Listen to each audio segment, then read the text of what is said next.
များဒီ video လေးမှာတော့ expansion ကိုဒါနောက်ထပ်နီလန်းတစ်ခုနဲ့အသုံးပြုတဲ့နည်းကိုဝေမျှပေးမှာဖြစ်ပါတယ်သင်ခန်းစာဗီဒီယိုမစခင်ကျွန်တော်ရဲ့ F1GC YouTube channel နဲ့မိတ်ဆက်ပေးပါရစေကျွန်တော်ရဲ့ channel မှာကွန်ပျူတာဖုန်းနည်းပညာဆိုင်ရာသင်ခန်းစာတွေကိုဝေမျှပေးနေတာဖြစ်တဲ့အတွက်မိတ်ဆွေတို့အလည်တကူဝင်ရောက်လေ့လာနိုင်ဖို့ဒီ channel လေးကို subscribe လုပ်ပြီးထားဖို့နဲ့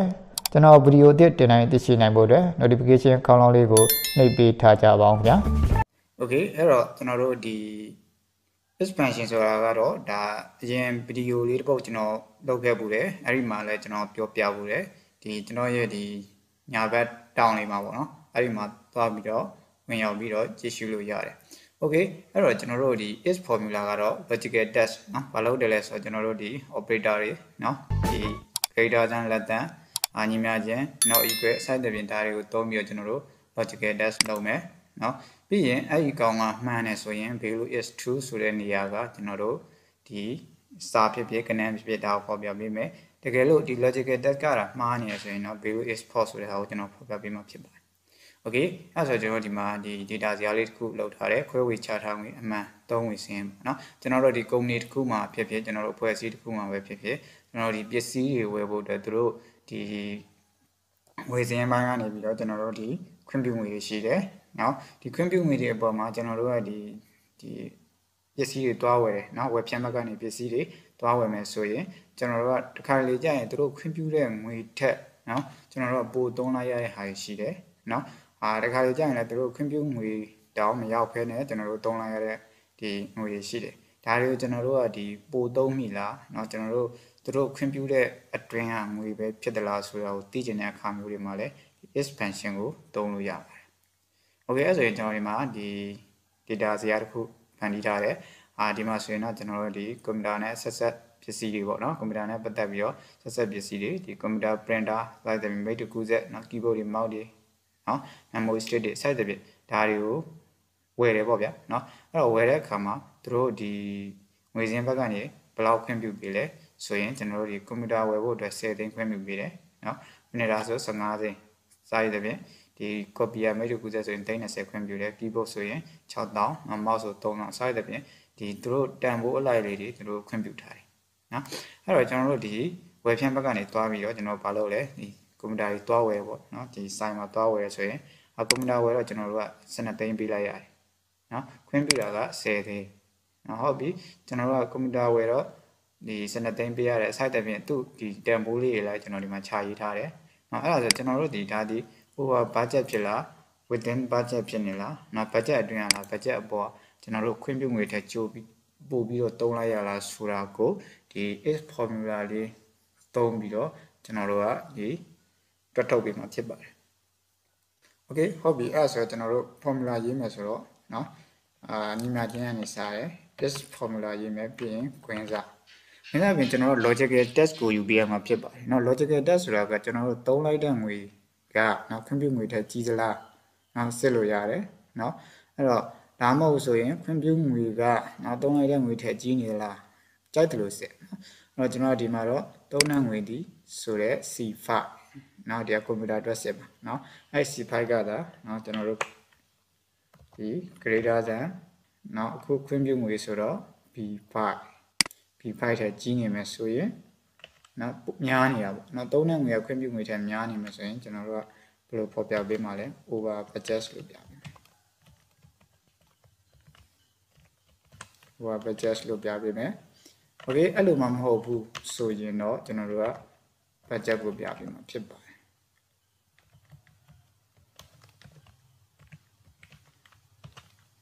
Okay အဲ့ဆိုရင်ကျွန်တော်တို့ကဒီအနာခေါ်ကြည့်မယ် Okay ဒါဆိုရင် over budget လို့ဖော်ပြပြီအဲ့တော့ကျွန်တော်တွက်ကြည့်အောင်ခွင့်ပြုငွေ10သိန်းရှိတယ်เนาะတကယ်သုံးလိုက်တဲ့ငွေက12သိန်းရှိနေဆိုတော့ကျွန်တော်တို့ကခွင့်ပြုတာထက်လောက်ပိုသုံးလိုက်လဲ2သိန်းတောင်ပိုတိုးလိုက်တာဖြစ်ပါတယ်နောက်ခုအနေနဲ့အခုကျွန်တော်တို့ဒီအပေါ်ကပုံစံနဲ့မတူတဲ့ပုံစံမျိုးပုံစံတစ်ချက်ပြန်ရေးကြည့်မယ်အဲ့တော့ကျွန်တော်တို့ကဒီမှာဒီညီမျှခြင်းကနေပြန်စမယ် is Okay ပြီးရင် logical test ဆိုရဲအဲ့ဒါနေကျွန်တော်တို့ကသုံးငွေကနောက်ခွင့်ပြုငွေထက်ကြီးနေတာနော်အခုကမဟုတ်ဘူးနော်ဘာနဲ့စစ်ကြည့်မလဲဆိုတော့ ကြိုက်တယ်လို့ဆက်လို့ရပါတယ်เนาะအဲ့တော့ခွင့်ပြုငွေကဒီခွင့်ပြုငွေက greater than เนาะသုံးငွေထက်ကြီးနေတယ်ဆိုရင်ဘယ်လိုပြပေးမလဲเนาะမှန်လို့ဆိုရင်เนาะစာကလည်းကြိုက်တဲ့နေရာမှာကြိုက်တဲ့ဟာကြီးเนาะပြချင်တဲ့ဟာကြီးเนาะအဲ့တော့ခွင့်ပြုငွေကသုံးငွေထက်ဒီကြီးနေတယ်ဆိုရင်တော့ within budget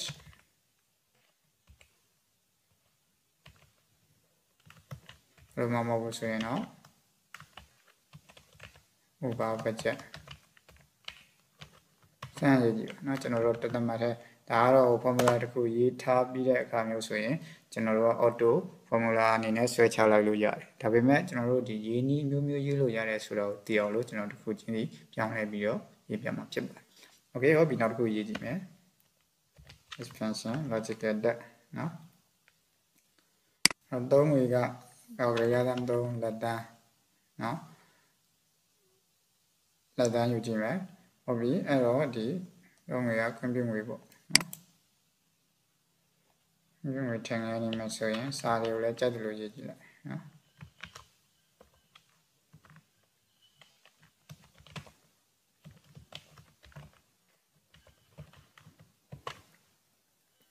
ကြိုက်တယ်လို့ရေးကြည့်လိုက်ဆိုတဲ့နေရာမှာเนาะဒီနားမှာကျွန်တော်တို့ဒီဟာကိုမှန်တဲ့အခါမှာပြကျင်တာเนาะမှားတဲ့အခါဆိုရင်နောက်ကိုပြကျင်တာဆိုရပါတယ်เนาะကိစ္စမရှိ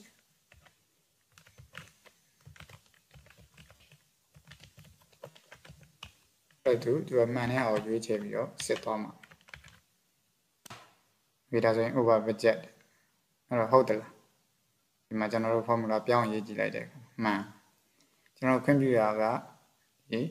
လောက်ခွင့်ပြုလဲ30ခွင့်ပြုလဲကျွန်တော်တို့318သိန်းမှာ over budget ဖြစ်နေဆိုရင်အဲ့မှာကျွန်တော်တို့မှားသွားပြီเนาะအဲ့တော့ကျွန်တော်တို့မှန်တဲ့ဟာကိုကျွန်တော်တို့က formula မှာပါရေးပြလို့ရပါတယ်เนาะတကယ်လို့ဒီ C7 ဆိုတဲ့ကျွန်တော်တို့သုံးငွေကဒါเนาะ B7 ခွင့်ပြုခဲ့တဲ့ငယ်နေရဆိုရင်တော့ကျွန်တော်တို့အမှန်ကဘာဝယ်ပြပြရမှာလဲကျွန်တော်တို့က within budget ဆိုတာကိုပဲပြပြမှာကျွန်တော်တို့အမှန်သူကမှန်တယ်เนาะတကယ်လက်တွေ့သုံးတဲ့နေရာမှာ right DHIN within BUD G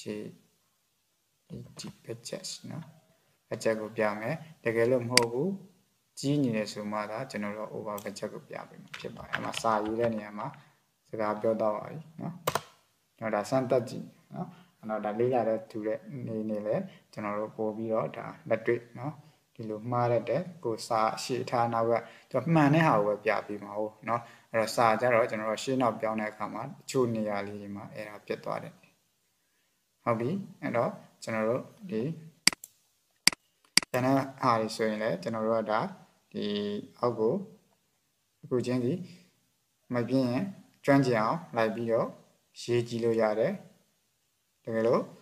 ကိုကရေးရမှာပြင်းသွားပြီเนาะဒါကတော့ကျွန်တော်တို့ကဒီ data 10ခုလောက်ပဲကျွန်တော်တို့ဖန်တီးထားတာတကယ်လို့ဒါဒီဝယ်ရတဲ့ပစ္စည်းတွေအများကြီးပဲเนาะ10ခုမကဘူးအမျိုးတရာမကဘူးเนาะဝယ်လိုက်ပြီတို့ခွင့်ပြုငွေရှိတယ်ကျွန်တော်တို့သုံးလိုက်တဲ့ငွေရှိတယ်เนาะအဲ့တော့ကဲမင်းတို့ဘယ်ဟာတွေပို့သုံးခဲ့လဲဘယ်ပစ္စည်းတွေမှာပို့ပြီးတော့ဝယ်ခဲ့လဲเนาะဆိုရင်ကျွန်တော်တို့ကဒီခွင့်ပြုငွေထပ်ပို့ပြီးဝယ်ခဲ့တဲ့ပစ္စည်းတွေပြောသန်းကွာဆိုရင်ကျွန်တော်တို့ကတစ်ခုချင်းစီကိုကျွန်တော်တို့ဒီလိုက်ကြည့်နေမှာဆိုရင်အချိန်ကုန်တယ်အဲ့ဒီအတွက်ကျွန်တော်တို့ကအခုဒီ is formula သုံးပြီးတော့ကျွန်တော်တို့ဒီသုံးငွေရခွင့်ပြုငွေထက်ကြီးနေရင်တော့ over budget ပါ within budget ပါเนาะသူတို့ရဲ့ဒီခွင့်ပြုငွေအတွင်းအပဲသုံးတယ်